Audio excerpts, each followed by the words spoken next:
Boa tarde a todos. Boa tarde. A melhor maneira de eu começar é fazendo referência, pedindo desculpas às pessoas que fazem aniversário esse mês. E hoje deveria ter sido o dia. Na verdade, deveria ter sido há 2 semanas atrás, né? Quando mudou o ano, quando mudou o mês. Mas acabou não acontecendo. Mas nós não poderíamos deixar essa oportunidade de trazer ele aqui para falar com nós. Eu sempre procuro fazer um briefing do que eu vou fazer, do que eu vou falar para o nosso convidado. Confesso a vocês que dessa vez foi diferente de muitos, muito mais difícil do que eu esperava. E aqui, antes de mais nada, é uma pessoa que me toca muito. Ele sabe disso, Moisés sabe disso, Jorge sabe disso e agora vocês todos sabem disso. Além de ser uma pessoa que nos ajudou bastante no início, pelo rigor, mas o rigor de Santo Agostinho, que sempre teve amor. Eu aprendi recentemente que a verdade sem amor vira crueldade. Ele sempre teve muito amor comigo, nos ajudou muito. E como vocês viram no currículo, é americano, mas é uma pessoa muito plural. Ele conversa da agulha ao papo de pulga, ao atracamento de navio, com a facilidade enorme. Uma das coisas que eu acho que ele tem em excesso, eu já disse isso aí muitas vezes em particular, é a humildade, que às vezes atrapalha. Eu conheço o Dick há mais ou menos 24, 25 anos. Nos conhecemos na oportunidade, ele, não sei se nos contratou, né, Moisés? Mas foi um dos primeiros trabalhos que nós fizemos, foi para ajudar na montagem da estrutura de informática da CAR, Companhia de Desenvolvimento e Ação Regional. E naquele momento, em uma experiência, eu entrevistei pessoas que depois deram muito sucesso hoje e ficaram trabalhando com o Dick muitos e muitos anos. Né? Uma das coisas também que me chamaram muita atenção na família de Dick foi o irmão dele, que eu tenho que colocar. O irmão dele é um grande cozinheiro. Eu tenho certeza, Gabriel, que Deus é bom. E William Bill, certa vez eu conheci saindo do supermercado, eu estava na Flórida, na casa de Dick, e de tanto falar que ele cozinhava bem, que fazia sobretudo bem uma sobremesa que eu gosto muito, que é a minha sobremesa preferida, que é cheesecake. Ele falou assim, não, hoje você vai cozinhar. E acho que o argumento foi tão forte que entramos no supermercado, compramos os ingredientes e fomos para a casa dele. E aí mais um choque, porque durante os 12 meses do ano, a decoração da casa dele são com temas natalinos. Imagine, 12 meses por ano, você tem um presépio e coisa desse tipo. Mas não fica aí as loucuras de Bill. Na conversa, eu não me lembro muito bem se eu já sabia, mas Maria Rita, eu pedi um cartão para ele. E quando ele me deu o cartão que eu olhei, ele falou, não, esse é para mim, agora eu vou pedir um dos meus inimigos. Alguém quer chutar o que ele faz? Eu pedi um cartão para mim e um dos meus inimigos. Chaves? Algo bem mais diferente. Ele é diretor de uma casa funerária. E tivemos uma noite fabulosa. Não sei se já disse, mas é muito importante, eu sempre senti isso. E disse para ele agora, me inspira. Não sei se vocês já descobriram, tem pessoas que a gente quer ter sempre muito próximo, porque sempre acontece alguma coisa que você faz que foge da sua normalidade. Fica um prazer enorme para mim, para Moisés, pela vida. Seja bem-vindo. Obrigado. Boa tarde. Boa tarde. A turma hoje boa. Eu fiquei, antes de mais nada, impressionado quando o Marcos me disse que tem aproximadamente 60 60 funcionários hoje na Consiste. Porque eu me lembro quando a Consiste foi formada e essa trajetória da Consiste original para a de hoje é um percurso que Marcos fez com Moisés, com Jorge, e é um prazer enorme ver o resultado desses anos do trabalho dele. Eu levei em sério a colocação de Marcos, que me falou que era para vir aqui, não preparar nada para a conversa, mas contar um pouquinho da minha história. Eu confesso que eu dei um pouco de atenção a como abordar isso para um grupo que eu vejo é feito de pessoas jovens, engajadas, interessadas com suas vidas profissionais pela frente, participando de uma empresa do tipo Consiste. Eu sei que Marcos, Moisés e Jorge têm feito um quadro de profissionais consistentes, pessoas que entendem que a missão de uma empresa como a Consiste é uma missão que depende da contribuição diária de cada um de vocês. Não tem sucesso sem essa participação sua. E Marcos, com esses encontros, quando ele traz as pessoas para falar com vocês, faz uma coisa que eu penso que não deve ser muito comum nesse ambiente profissional. É uma oportunidade para criar o time, levar conhecimentos a vocês que vocês não adquiririam em outras circunstâncias. Isso é muito importante. Mas deixa eu voltar para a minha vida. E eu vou começar com o contexto, porque para mim o contexto da minha vida tem sido fundamental. E eu me permito imaginar que o contexto de todos nós é fundamental para a vida que nós seguimos. Eu nasci num momento no tempo, num lugar no espaço e principalmente numa cultura que foram determinantes até certo ponto da vida que eu vivi nesses 61 anos. Nasci nos Estados Unidos, na Flórida, em Jacksonville, em 1947, numa família de classe média americana. Fui um dos primeiros, ou fui da geração que é conhecido nos Estados Unidos como os Baby Boomers, que foi o grande surto de jovens nascidos no período imediatamente após a Segunda Guerra Mundial, quando os soldados voltavam da guerra e reiniciavam suas vidas normais, e o país foi um período para os Estados Unidos de grande envergadura, quando os Estados Unidos basicamente assumiu uma posição de líder no mundo naquela época, porque havia participado na guerra e havia ajudado a vencer os inimigos na Alemanha, no Japão, a Itália também. Então, era um período de muita energia nos Estados Unidos. E a classe média americana desfrutou de um período áureo de disponibilidade de dinheiro para comprar casa, para colocar os filhos para estudar, para as universidades que foram bem estruturadas também, que acomodaram uma porcentagem crescente da população.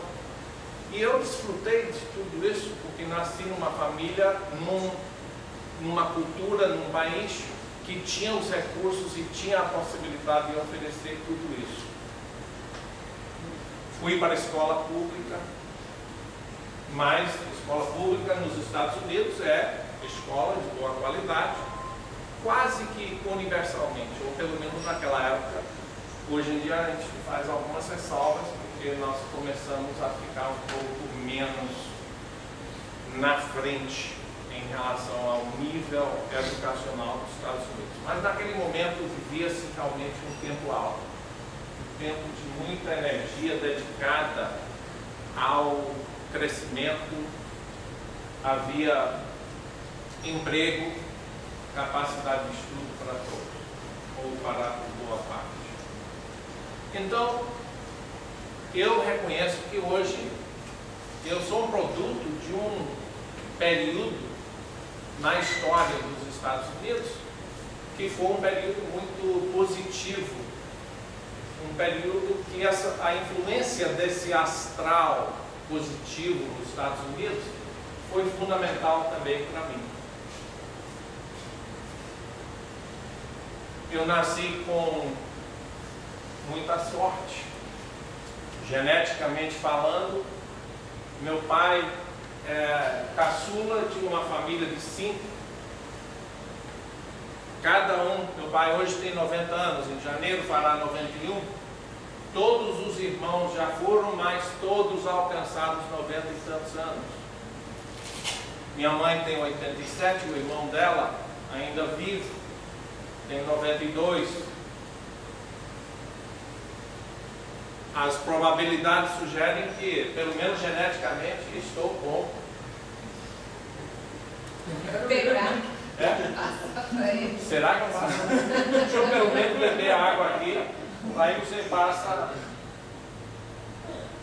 Depois você vai contar para alguma coisa mais consistente. como é que você aprendeu português assim.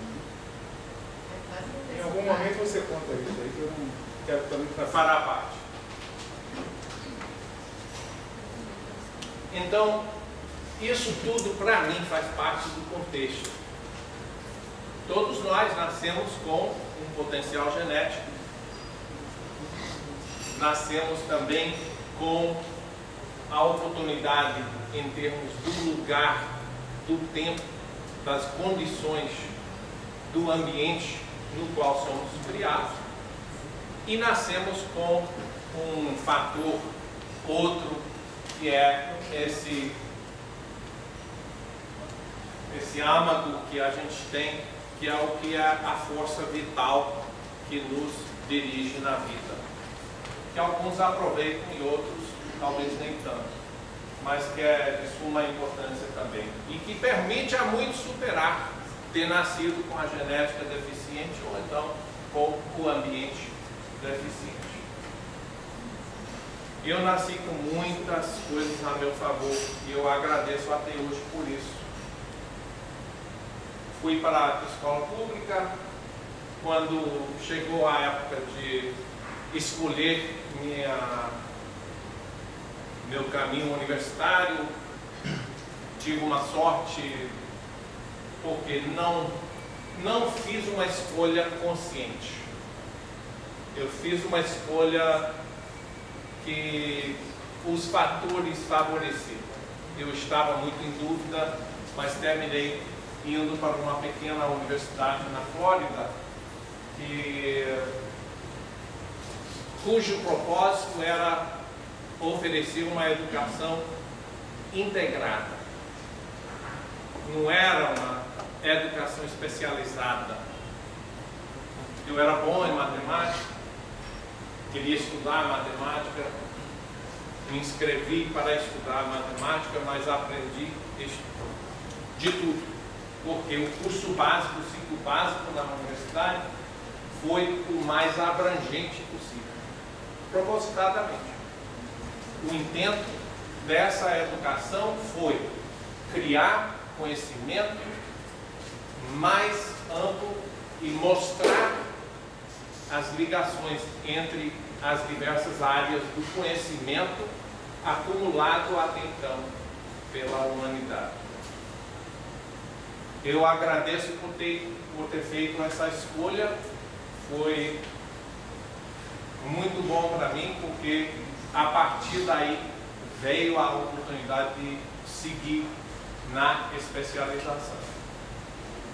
Mas as coisas fazem mais sentido quando você tem uma compreensão do que eu costumo chamar o retrato grande, que é uma tradução de uma frase em inglês. Big picture. Na universidade, também tive a oportunidade de, pela primeira vez, sair dos Estados Unidos para um outro lugar. Fui para Costa Rica, passei um mês em Costa Rica. Havia estudado no high school latim, quem sabe porque naquela época já era uma língua morta, mas é também uma língua raiz, uma língua que dá acesso a outras, porque suas estruturas são básicas. E havia estudado espanhol, então já falava um pouco de espanhol. Fui para Costa Rica, fiquei um mês. Essa experiência de um mês já abriu meus olhos. Há um outro mundo lá fora que não é igual ao mundo em que eu vivia. Um evento muito interessante nesse mês foi que eu vi uma galinha viva pela primeira vez. Até então, eu que fui criado num subúrbio dos Estados Unidos, as galinhas que eu conhecia eram fritas ou congeladas. Viva nunca.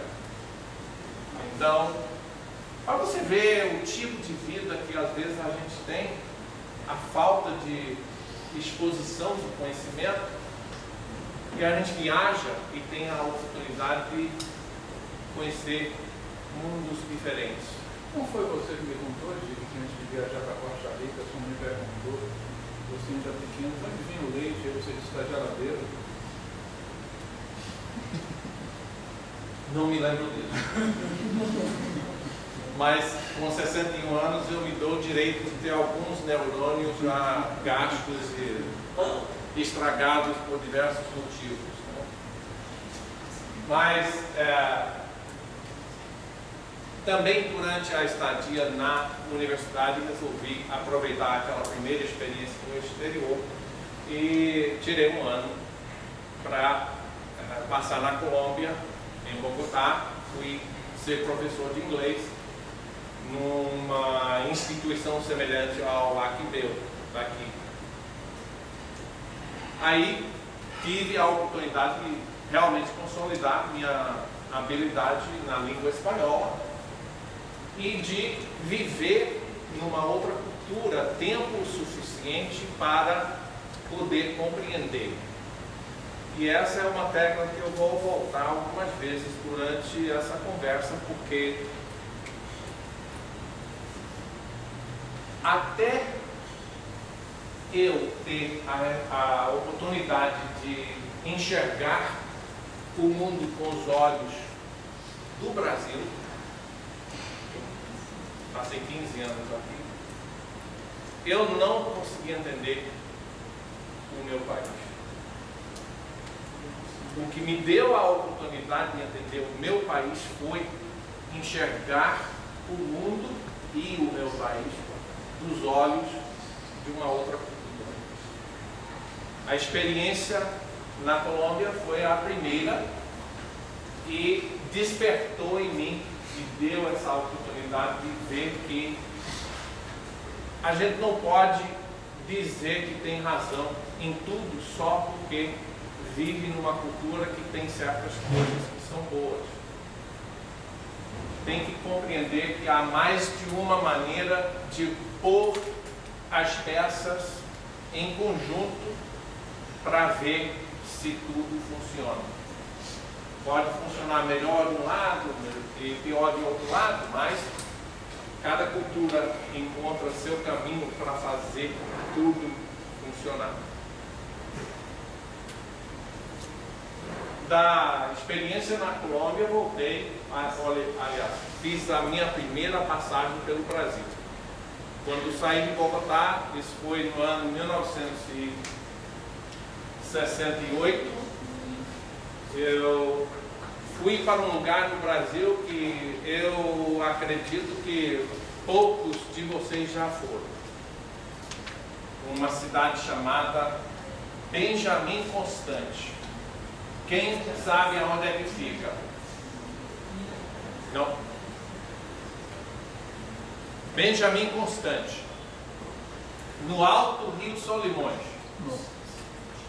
na ponta onde Colômbia, Peru e Brasil se juntam. Do outro lado, na Colômbia, é a cidade Letícia. Fui com a, como é que chama? A Força Aérea Colombiana até Letícia e de lá peguei acho que foi um voo da VASP. Já tinha muita fábrica, você estava envolvido com cálculo? Não tinha, mas o assunto que tinha era a venda de animais, de bichos da selva, que foi uma indústria um tanto quanto preocupante mesmo naquela época pelos maus tratos e outras coisas.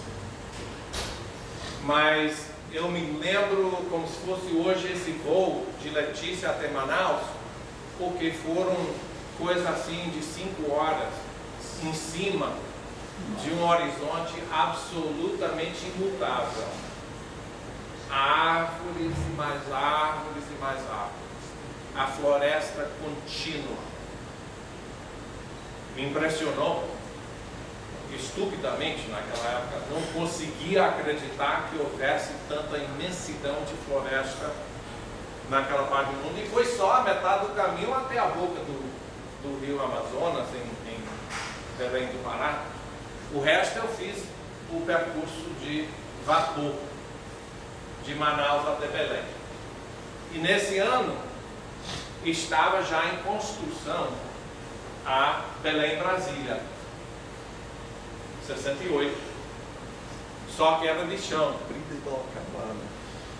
Então, em julho de 68, eu fiz um percurso de Belém até Brasília, que foram 4 dias de chão vermelho.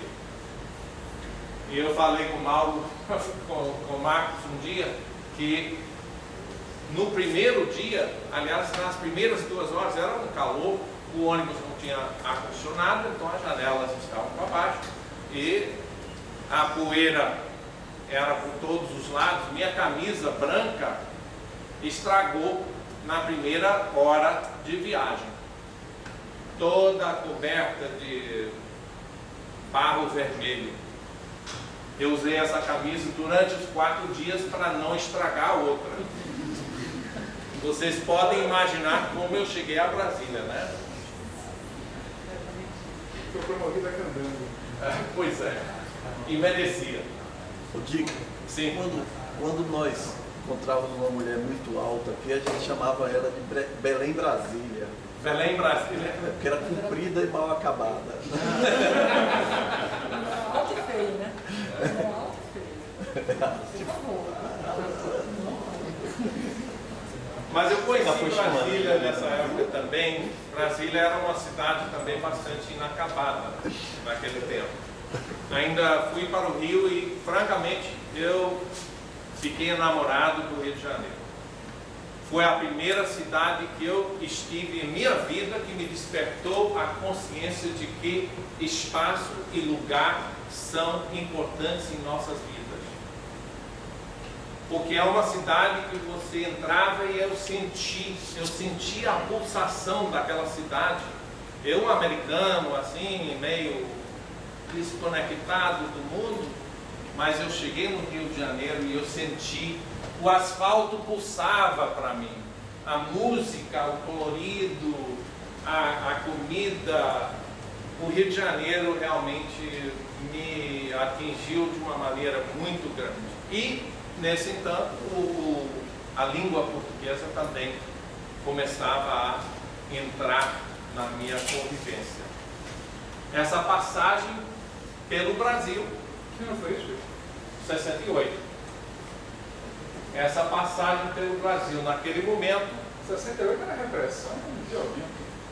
Depois, eu vim um pouquinho antes que a coisa esquentou aqui. Eu estava aqui em julho, eu acho que foi... Dezembro de 68 foi Nós ainda mais... estávamos no milagre brasileiro. Uau, Né? mais... Foi. Começou a esquentar em outubro. Eu passei por aqui em julho. Joguei uns fósforos e fui embora. Segui. Né? Que sou. Mas foi realmente uma experiência muito importante para mim. Ainda fui a São Paulo e saí por Iguaçu. Passei por outros países da América do Sul, subi, voltei para a Colômbia, voltei para meus estudos nos Estados Unidos, completei e me formei no ano seguinte. Mas essa passagem pelo Brasil me marcou muito naquele momento. Tanto é que quando eu cheguei de volta na universidade, que essa universidade era tão pequena que só tinha 300 alunos, e eu tinha um professor de espanhol na universidade que era autodidata, que se havia ensinado português escutando a Voz da América, as transmissões da Voz da América. Ele era americano, que morou muitos anos na Venezuela e autodidata em português, e eu convenci ele a me dar lições em português naquele momento. E ainda arranjei mais 2 pessoas que eu convenci a estudar o português junto, para a gente pelo menos não estar nisso sozinho. Então aí foi meu primeiro contato com o português, e eu realmente amei o português. Havia comprado discos de música brasileira durante minha passagem por aqui, e em seguida me inscrevi no curso de mestrado. E naquele tempo, os Estados Unidos estavam passando por uma fase de reconhecimento dos seus poucos conhecimentos da América Latina e de outros países do terceiro mundo. Então se criou nos Estados Unidos um programa de apoio aos estudos universitários, de mestrado, de doutorado, em o que eles chamavam estudos de área. Seria África, Ásia, América Latina, para criar uma turma de pessoas que aprenderiam língua, iriam morar nessas regiões e aprender cultura, fariam os estudos de ciência, de política, de sociologia, etc., para poderem formar um quadro que trabalharia no futuro, por exemplo, no Departamento de Estado, para oferecer melhor qualificada assessoria para desenvolvimento de políticas dos Estados Unidos em relação a essas outras regiões do mundo. Isso, como vocês devem se lembrar, foi uma década depois da Revolução Cubana, e aí foi um período de muita dificuldade para os Estados Unidos, que francamente se julgava pouco preparado para antecipar o que estava se passando nessas regiões do mundo. Então eles criaram esse programa, ofereceram bolsas de estudo para os que aceitassem se especializar nos chamados estudos de área, que incluía estudo de língua. E eu ganhei uma bolsa para estudar português na universidade e ainda para estudar questões relacionadas com a América Latina. Como eu já falava espanhol, consegui adquirir um bom conhecimento do português na universidade. Estudei não só língua propriamente dita, mas a literatura brasileira e portuguesa. E quando completei o mestrado, me inscrevi num programa, outro programa que foi criado naquela época com a mesma intenção, mas com outras características, que foi o programa do Corpo da Paz, os Voluntários da Paz, chamado assim pelo menos. Foi Kennedy? o presidente Kennedy criou as duas coisas. Tanto o programa de bolsas de estudos para mestrado e doutorado, chamado Programa de Estudos de Área, como também o Peace Corps. Um detalhe, viu? Os primeiros contatos que nós fizemos, não lembro exatamente qual foi o texto, mas eu mandei um texto para ti e recebi de volta o texto todo corrigido em português. Que é isso? Que ousadia, né? Que ousadia! Como eu estou ruim!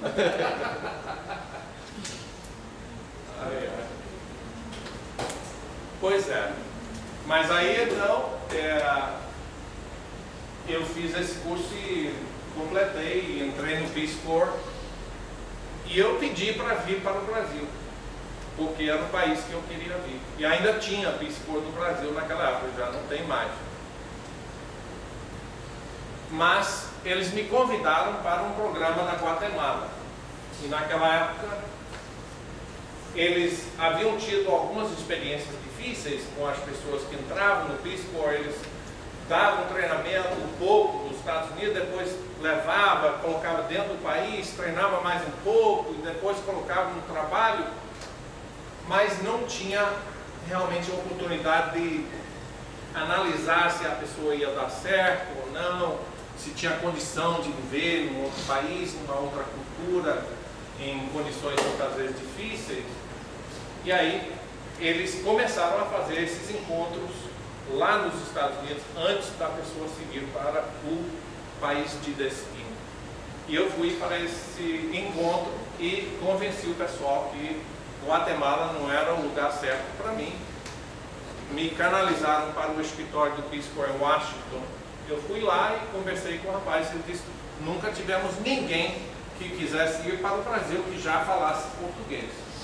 Então aqui está a lista de trabalhos no Brasil, você escolhe. E eu escolhi para vir à Bahia. Nunca havia vindo na Bahia, mas havia lido o suficiente sobre a Bahia para saber que seria o lugar que eu queria vir, por causa dessa confluência da cultura portuguesa e africana aqui. Já dava de longe para sentir que esse seria um lugar muito rico para o tipo de experiência que eu desejava ter. Então, eu fui encaminhado aqui para a Bahia e cheguei aqui no ano 71, em dezembro de 71, como voluntário do Peace Corps. Me deram um trabalho numa organização que então chamava ANCARBA, Associação Nordestina de Crédito e Assistência Rural da Bahia, que hoje é EBDA, que passou a ser Enserba e Ematerba antes de se tornar EBDA, a empresa baiana de desenvolvimento agrícola, agropecuário. E lá também tive sorte. A vida tem um elemento muito grande de sorte. Eu fui colocado numa equipe de planejamento. Essa equipe de planejamento era no escritório central e criava programas para ajudar pequenos produtores no interior desse estado da Bahia. Naquela época eram 336 municípios, hoje são mais de 400. 417. Eram 336 municípios e a gente fazia programas para tentar ajudar tanto a agropecuária, a agricultura como a pecuária em todo o estado, com a exceção da área da CEPLAC, que era por conta da cacau. E aí, nesse trabalho também tivemos algumas oportunidades interessantes. A maioria de vocês deve ter nascido depois que a barragem de Sobradinho foi construída, mas essa barragem, antes de ser construída, se fez um trabalho de remoção das pessoas que viviam em 4 cidades que que se localizavam na área que passaria a ser inundada com a criação do reservatório de Sobradinho. Remanso, Casa Nova, Isso. Cepilão, Muito bem. cada música. Fizemos juntos, mas é isso. Cada Só sabe isso. Não, sei mais. Eu conheço as quatro cidades. Conhecia só a Casa Nova e depois conhecia a nova Casa Nova, né? Pois é. Essas cidades tiveram que ser mudadas para a beira do futuro lago. E como eram áreas de produção agrícola, uma parte do trabalho foi feita pela Ancarba, que trabalhou com a Chesf na época para criar planos de assentamento para todos os então residentes dessas quatro cidades em novos locais à beira do que seria o futuro rio. Um dos aspectos desse projeto, de um parênteses, que eu achei extremamente interessante, é que o reservatório de Sobradinho é extremamente raso.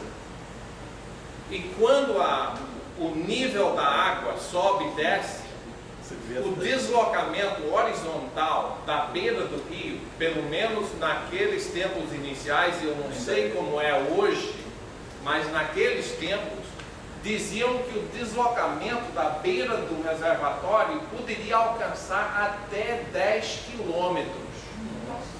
Imagine que você hoje está com sua casa, com a água ali na sua frente, à beira do reservatório do lago, e daqui a 6 meses o lago fica a 10 quilômetros. Tem que pegar um carro. É um aspecto assim da geografia que a gente não pensa muitas vezes, mas é impressionante. E as consequências disso do ponto de vista de como construir uma agricultura viável numa área onde esse deslocamento é tão grande. Então, os desafios técnicos que a gente encara quando estamos diante de projetos de tamanha envergadura. Trabalhei na ANCAR por 2 anos como voluntário da paz e trabalhei, então completei o serviço, voltei aos Estados Unidos, mas fui contratado pela ANCAR para trabalhar já como funcionário.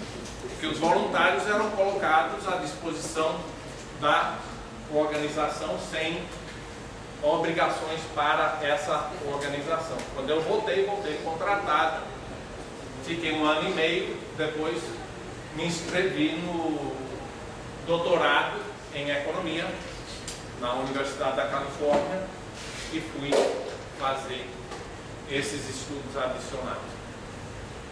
Fiquei lá até 78, voltei aqui em 78, voltei a trabalhar primeiro na Emater, depois eu passei a trabalhar numa outra organização vinculada ao setor primário, a Comissão Estadual de Planejamento Agrícola, e nesse momento fiz muito trabalho de análise de conjuntura.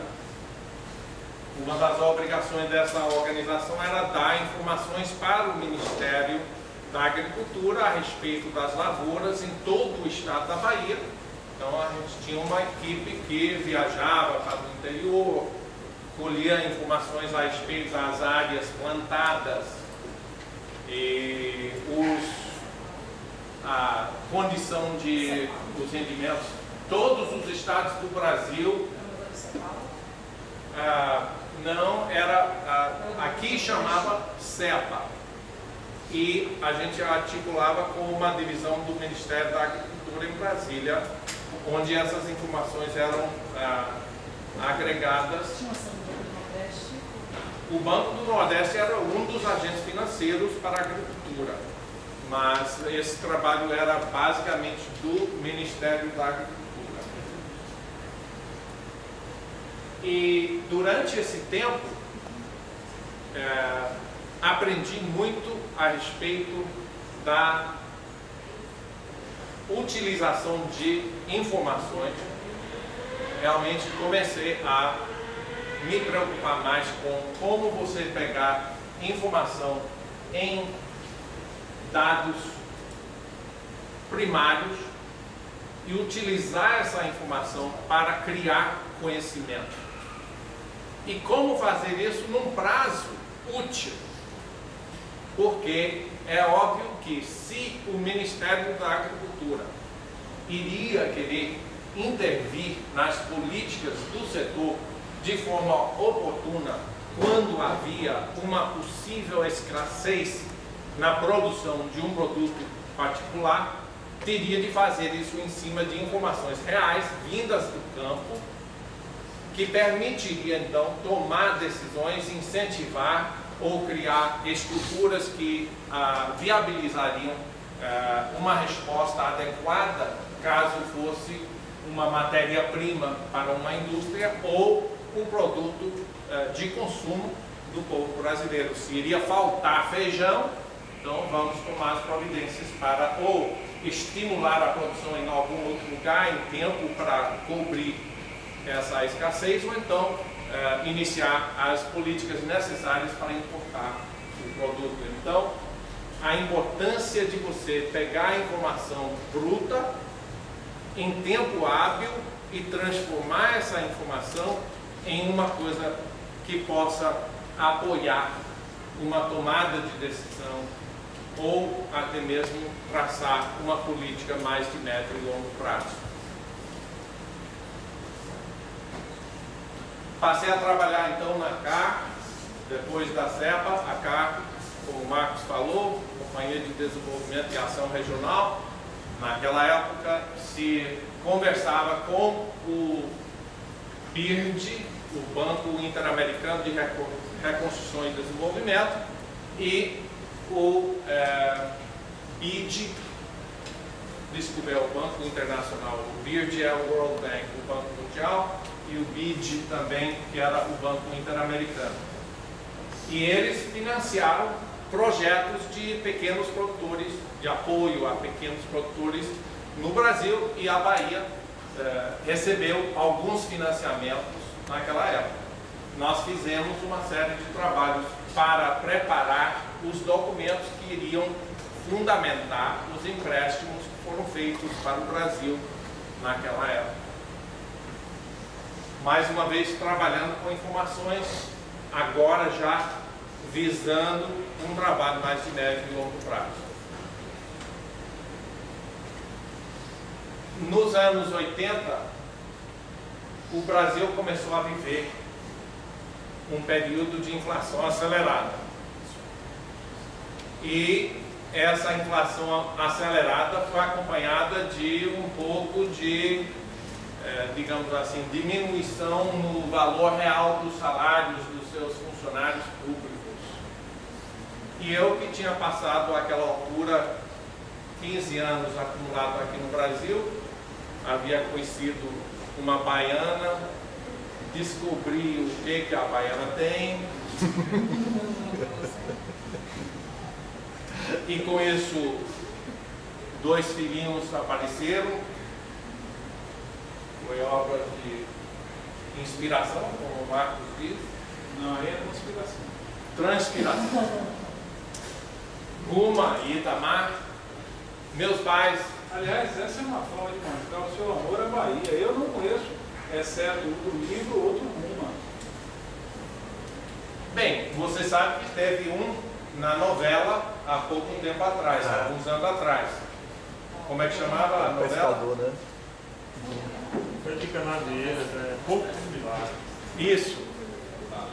E ainda tem um livro que foi, de fato, uma inspiração. O Mar Morto, minha esposa escolheu o nome de Guma baseado na figura de Mar Morto. Mas esses 2 meninos, então, não conheciam a minha família de lá, e minha esposa também não.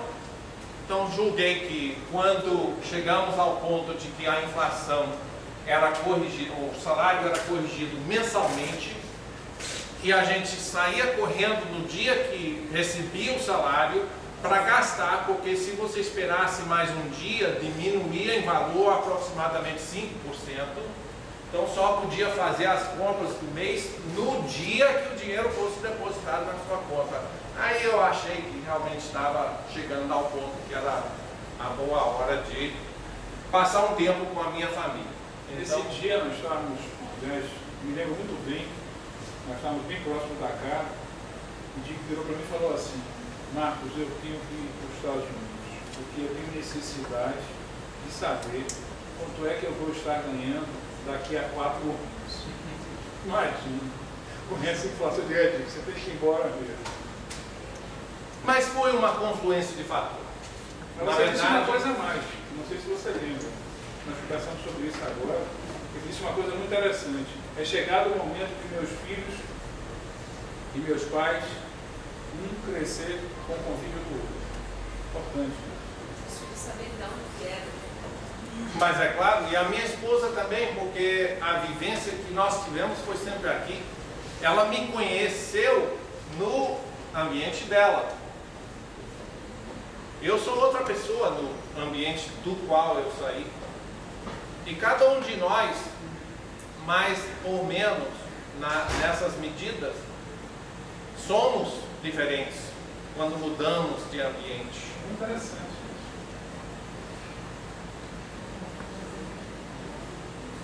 Então fomos para lá, eu falei com minha esposa, nós vamos passar 2, 3, 4 anos. Em fevereiro completo 20 que estou lá. E ela, além de ser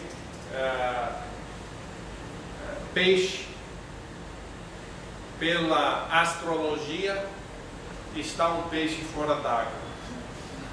E cada vez que a gente volta aqui para a Bahia, eu me dou mais conta de como ela se sacrificou nesses 20 anos para estar comigo, estar com nossos filhos lá nessa terra, nessa passagem. Mas temos a esperança de voltar, talvez mais rapidamente agora, que parece que querem derreter o sistema financeiro americano. Ou então já derreteu, né? Não sei. Eu estou... Bem, eu chequei 2 horas atrás e não tinha derretido ainda mais. O seu critério de mudança é onde é que o governo é econômico, né? Fugir à crise, né? Aqui está chuchu, beleza? Ó. Aliás, usando essa última expressão, uma das vezes que o Dick veio aqui, fazia algum tempo que não nos encontrávamos. Na época existia um teatro Maria Bethânia e era 2 de fevereiro, por volta de umas 3h30 da tarde. Ele falou assim: vamos marcar um encontro em frente do teatro e depois, seja o que Deus quiser, lavagem de Iemanjá. Aí nos encontramos, saímos andando. De repente ele vira para mim e faz assim: Marcos, toda festa de Iemanjá que se preza tem que ter um beliscão. Acabei de tomar o meu. Aonde? E eu quero deixar claro que não foi Marcos. Ainda bem que nós combinamos, né?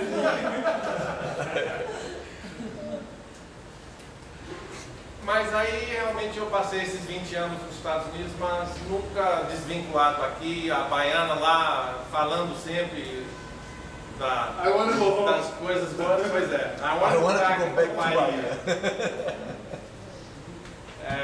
E meu filho mais velho mora hoje aqui no Brasil, então a mãe está super satisfeita porque sabe que a nossa volta está com meio caminho andado.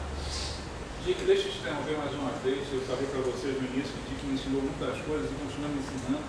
Uma das coisas que ele me ensinou, isso já quando ele estava morando nos Estados Unidos, e quando eu ia, ficava muitas vezes esperando na casa dele e aproveitava quando ele saía para ir para o trabalho, levava as crianças para a escola.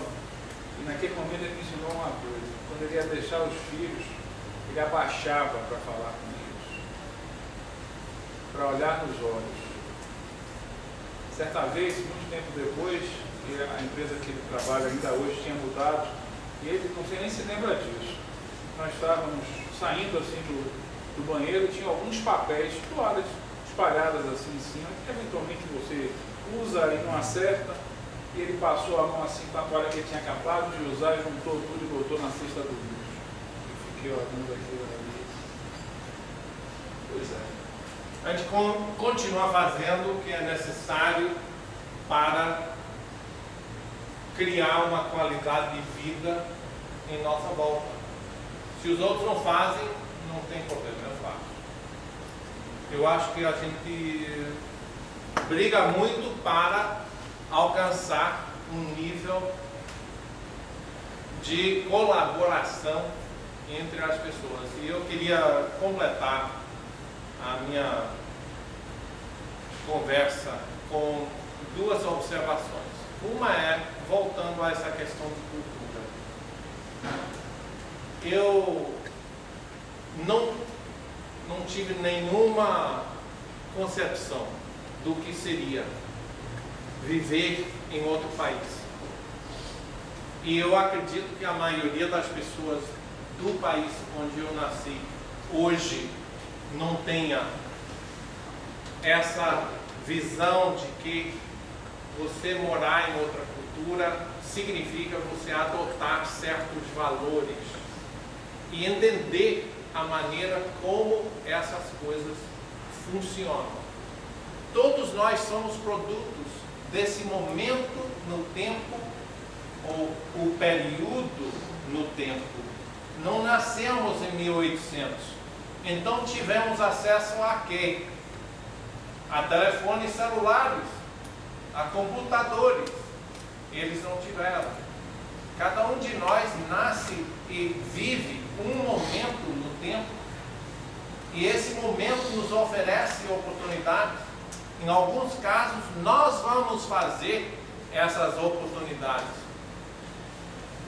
Nós nascemos num espaço. Muitos de vocês, certamente não todos, nasceram aqui na Bahia. Uma terra com muitos privilégios, a meu ver. Por causa da cultura e do equilíbrio dos valores, eu dou tanto valor a esta cultura aqui da Bahia, que sabe unir o trabalho com o viver. E tem muitos lugares que isso não existe. Essa cultura é criada, nossos pais, nossas famílias, nossos amigos, e a estrutura da sociedade na qual você se insere naquele momento no tempo. E você aproveita ou não esse contexto nesse percurso da sua caminhada. Eu não posso recomendar com mais ênfase do que o que estou colocando hoje, que se você tiver a oportunidade de viver em outra cultura, vá. Não perca essa oportunidade.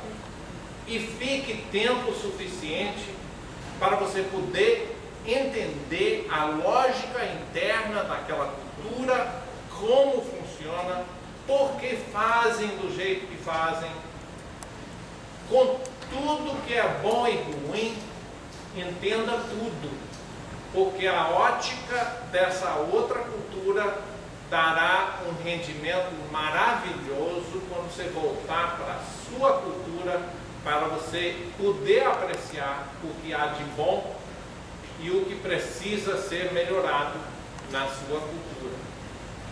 Essa oportunidade é uma das coisas que eu mais agradeço eu ter tido de viver aqui na Bahia. Poderia ter sido outro lugar, mas tudo aconteceu para ser aqui. E eu estou extremamente feliz de ter tido essa oportunidade e de ter conhecido o Marcos bem no começo dessa caminhada e ter tido o apoio e ajuda e a amizade de Marcos ao longo desses anos todos. Vocês trabalham numa empresa que é muito especial e eu não tenho dúvida que vocês vão tirar um excelente benefício de ser parte dessa família. Muito obrigado.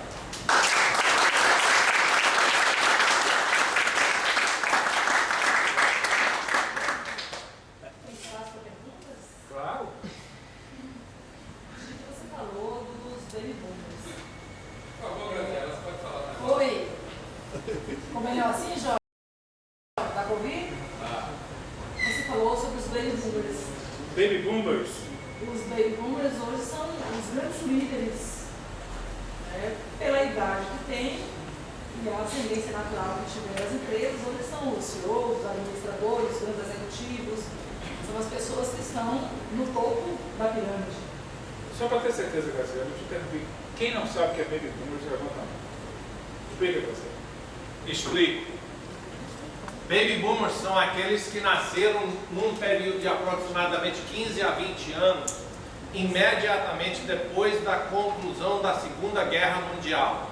Então começa, digamos, no ano 46 e vai até o ano 55, 64, mais ou menos. Quem nasceu nesse período é considerado hoje baby boomer. Que hoje são as pessoas que estão com essa faixa de idade, Certamente. nessa estágio. Então, certamente estão nos mais altos cargos, né, da maioria das empresas. É uma questão de natural, do seu acúmulo da experiência, como também pela excelência. Essas pessoas têm valores que foram adquiridos pelo momento em que elas foram formadas e pelo estilo de família que elas foram formadas, que são diferentes dos valores da geração X e Y, que são a nossa geração hoje, que fomos educados em outro contexto, com outro padrão de formação, e temos uma outra visão de emprego, de liderança, de Estado, de família, e tenho lido bastante sobre os conflitos entre quem é baby boomer, como é que lidera a geração X e Y. E como essa geração visualiza os baby boomers como alguém autocrático, autoritário, e vice-versa. O vínculo com o emprego, a forma de ver o salário, enfim, queria ouvir a sua análise, já que você é um especialista em análise de conjuntura, como é que você vê isso dentro do contexto de uma empresa privada, que é o nosso caso?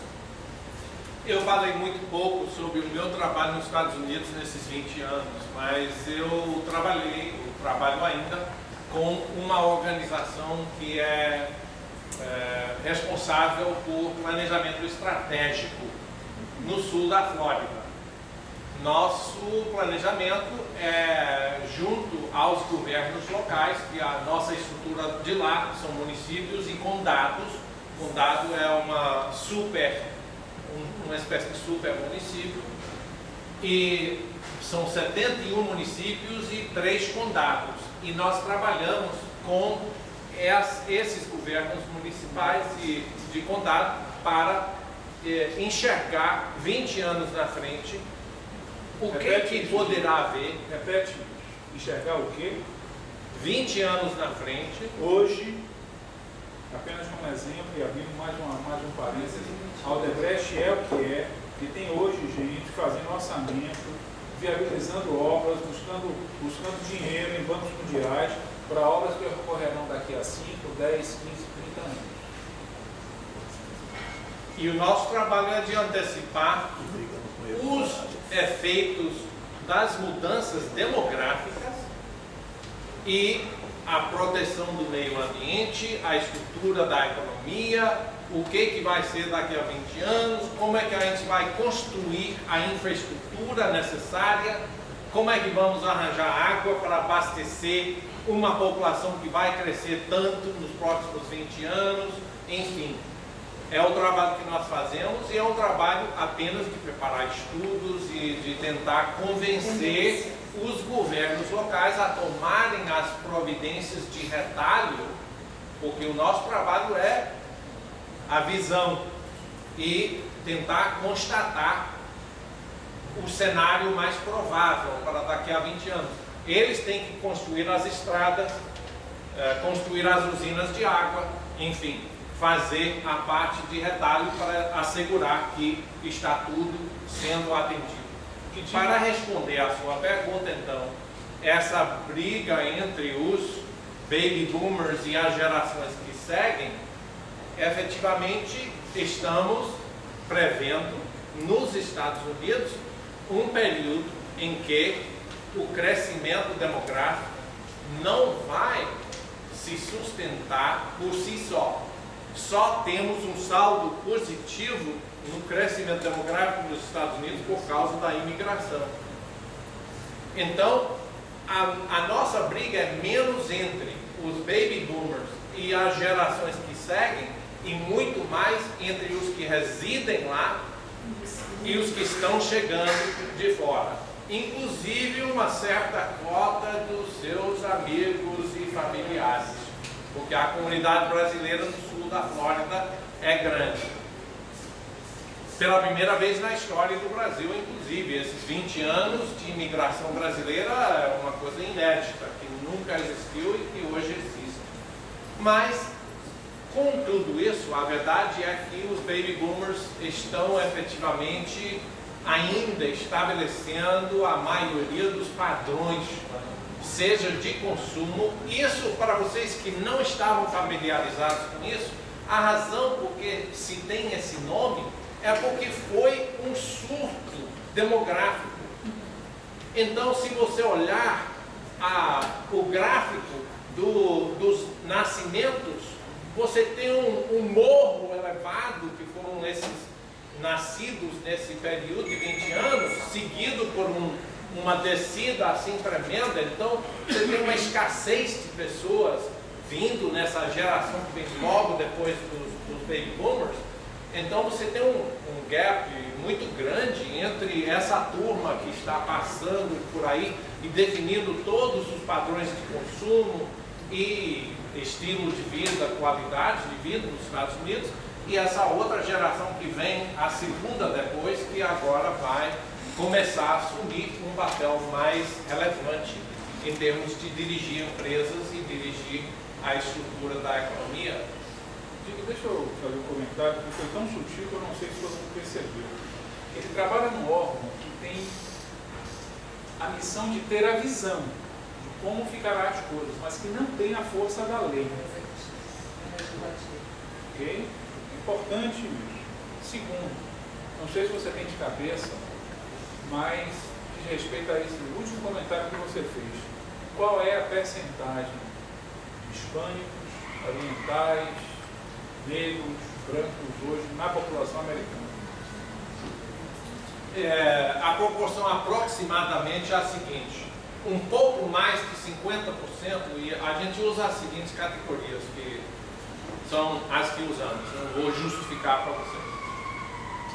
Costumamos separar a população hispana numa categoria própria, independente de raça, quer dizer, cor.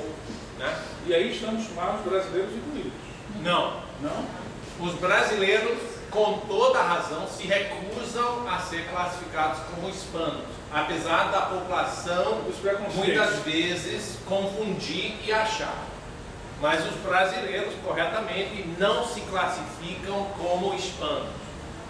A população hispana hoje está perto de 1/4 da população americana. Está chegando nessa faixa, 20 a 25%. 20 a 25%. 20 a 25%.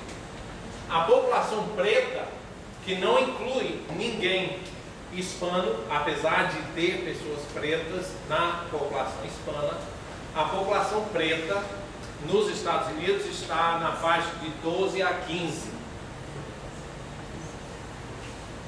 Para lhe ser franco, eu não sei com segurança a proporção da população asiática nos Estados Unidos. A africana é muito pouca e a asiática é grande porque é na outra costa dos Estados Unidos, Califórnia principalmente, que tem a maior concentração, e eu não sei exatamente qual é essa participação.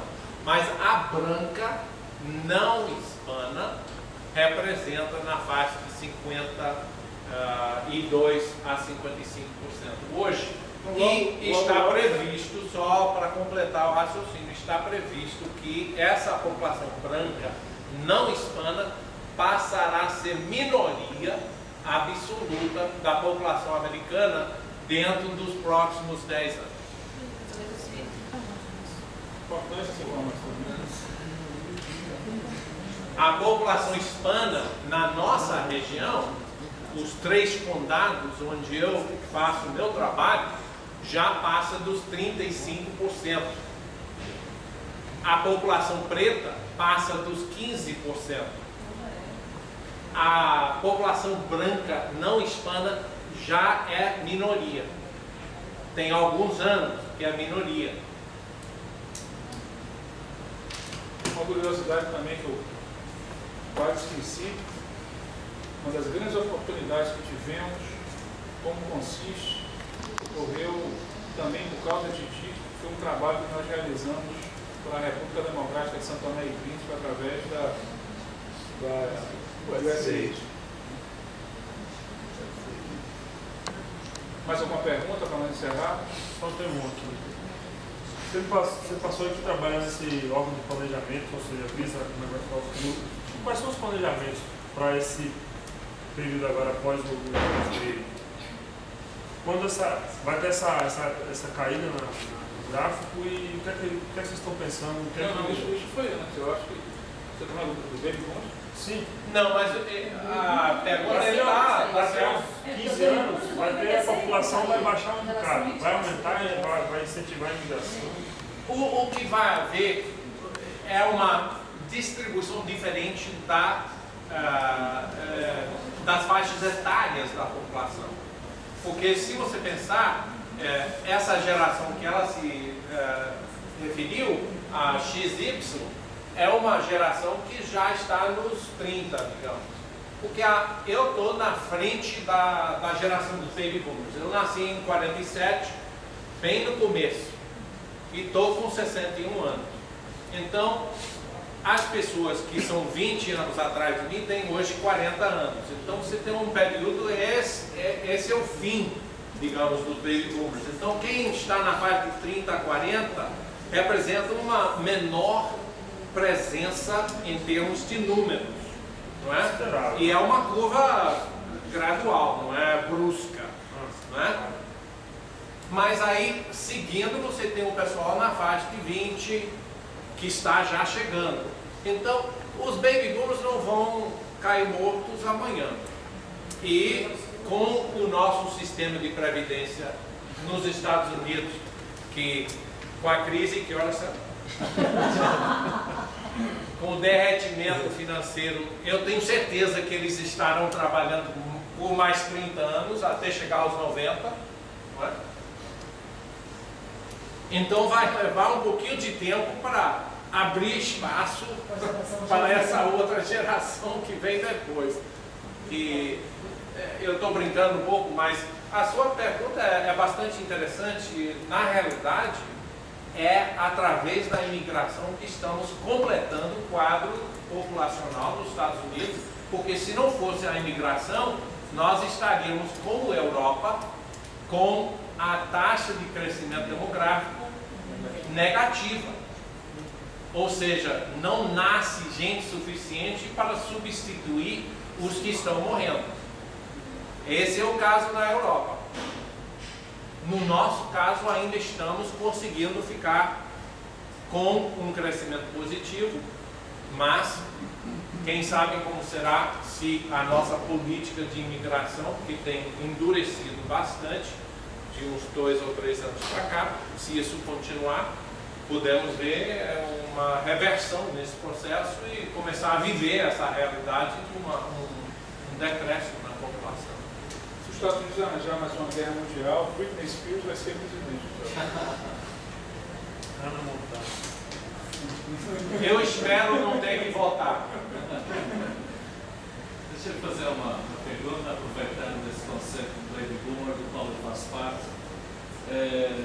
Mas como é que vocês estão vendo essa sua colocação com relação a esse planejamento? Eu achei extremamente interessante e importante, porque eu nunca tive uma aproximação com relação a isso.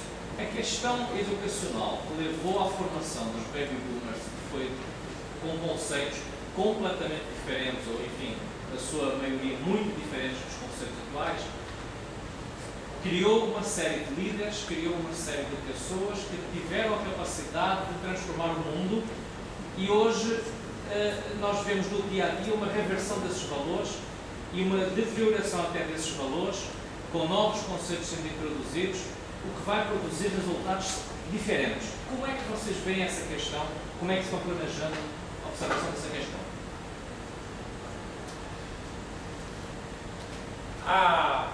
A resposta é complicada, mas eu acredito que cada um de nós pode nos inserir no contexto em que nós individualmente nos encontramos e reconhecer que em cada geração, ao longo da história, você percebe que as pessoas que são educadas, que têm conhecimentos, que têm um desejo de afetar o mundo em que vivem, correm atrás de alguma coisa. E a capacidade de alcançar esses objetivos ou não é movido basicamente pela sua possibilidade de remover obstáculos e continuar com a sua energia para alcançar os seus objetivos. No caso, não é nada de novo que os baby boomers tiveram uma visão que foi formada a partir de uma experiência no pós-guerra. E um momento histórico realmente que foi muito fácil para os americanos, mas foi uma vivência muito boa também para a Europa nesse período. Não sei se foi tão boa para os países do terceiro mundo, mas até certo ponto também foi, porque houve desenvolvimento econômico na América Latina, houve na Ásia, nem tanto na África. Vivemos, na realidade, éramos rêmoras. Éramos Rêmoras. rêmoras. Rêmoras é aquele peixe que fica do lado do tubarão, ou da baleia. Sobrou. Eu estou dizendo isso, sobrou alguma coisa, né? Natural, porque a guerra foi lá, os Estados Unidos... Mas também eu acho que a gente precisa reconhecer que através de um processo de substituição de importações, por exemplo, os países da América Latina puderam crescer. O Brasil desenvolveu uma infraestrutura industrial com pouco comparado no mundo. E a Argentina acompanhou também. Então, não foi só pegar sobras, os países conseguiram avançar de certa forma economicamente. Sobra no sentido percentual, né? Sim. Bem, mas isso é centro e periferia e eu concordo com você que isso é o que domina até hoje o raciocínio que a gente vive. Mas, voltando à sua pergunta, eu acho que não há nada de diferente nessa lógica básica. A geração que vem depois vai ter suas próprias lutas para se impor e vai conseguir, em certa medida. Os baby boomers, de qualquer forma, vão cansar em algum momento, vão descansar em algum momento e vão ceder lugar. E se não, vão receber um chute na bunda e vão embora mesmo sem querer. Porque essa geração que vem depois vai se impor com garra, não é? E com a mudança na direção de para onde nós vamos. Este país já é um outro Brasil. Vive hoje realmente uma realidade completamente diferente da que eu vivenciei quando eu morava aqui. Nós temos que encerrar cada hora, mais uma vez, do fundo do meu coração. Obrigado a você.